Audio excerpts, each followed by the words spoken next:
ठाकरे गटाचे नेते मुंबईमध्ये झालेल्या 1993च्या बॉम्बस्फोटातल्या आरोपींसोबत असल्याचे फोटो नितेश राणेंनी विधानसभेत दाखवले।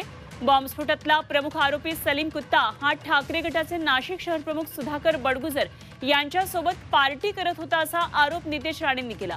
सुधाकर बडगुजर यांचा राजकीय गॉडफादर कोण आहे, बडगुजर कोणाच्या संपर्कात असतात याची चौकशी करण्याची मागणी नितेश राणेंनी विधानसभेत केली। तर व्हिडिओमध्ये मॉर्फिंग करण्यात आलंय असं प्रत्युत्तर सुधाकर बडगुजर यांनी दिलंय। जेलमध्ये असलेला सलीम कुत्ता बाहेर कसा असा सवालही त्यांनी उपस्थित केलाय।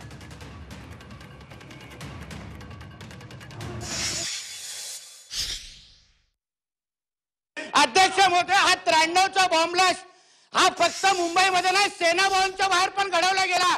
आदर हिंदू हृदय सम्राट बाळासाहेब ठाकरेंच्या जीवावर उठलेले हे सगळे दाऊदचे लोक आणि हे उभाटा सेनेचे महानगर प्रमुख लोक या सलीम कुत्ता बरोबर पार्टी करत असतील तर हे कसले बाळासाहेबांच्या शिवसैनिक?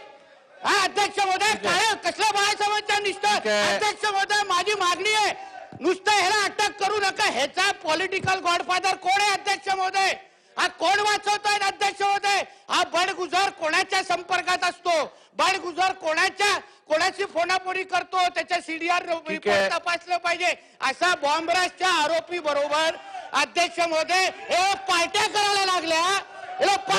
आम्ही सुरक्षित आहे का? अध्यक्ष महोदय, आम्ही सगळेजण सुरक्षित आहे का? आणि हे प्रमुख पक्ष आहेत, मोठे हिंदुत्ववादी पक्ष स्वतःला म्हणतात, स्वतःला म्हणतात आणि दाऊदच्या लोकांवर पार्टी करतात। अध्यक्ष महोदय, मॉर्फिंग जे केलेलं आहे ते मला असं वाटतं चुकीचं आहे। त्याचा नीट अभ्यास त्यांनी केला पाहिजे। गुन्हेगार जर जेलमध्ये असेल तर तो बाहेर आला कसा? देवेंद्र फडणवीसांनी त्या ठिकाणी स्टेटमेंट केलंय, उपमुख्यमंत्र्यांनी। तो पे रोलवरती आल्यानंतर सार्वजनिक जीवनामध्ये तो वावरू शकतो, जाऊ शकतो। अशा संदर्भात काही आमची भेट झाली असेल, अशा संदर्भात आमचं हे झालं असेल किंवा हे झालं असेल तर सार्वजनिक कार्यक्रमामध्ये तर माहिती। नितेश राणेंनी विधानसभेत केलेल्या आरोपांची एसआयटी चौकशी केली जाईल अशी घोषणा गृहमंत्री देवेंद्र फडणवीस यांनी केली।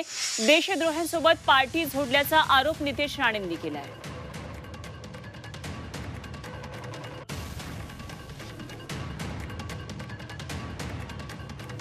कुत्ताशी या संबंधित व्यक्तीचा काय संबंध आहे हे देखील तपासण्यात येईल। याच्यामध्ये अशा प्रकारची पार्टी करण्यामध्ये कोण कोण होते, त्याला कोणाचा वरदहस्त होता का, कोणाचा आशीर्वाद होता का, ही तपासण्यात येईल।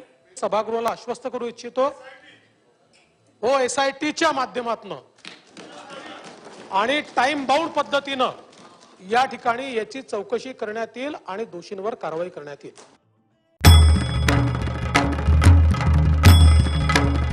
भंडाऱ्याची उधळण म्हणजे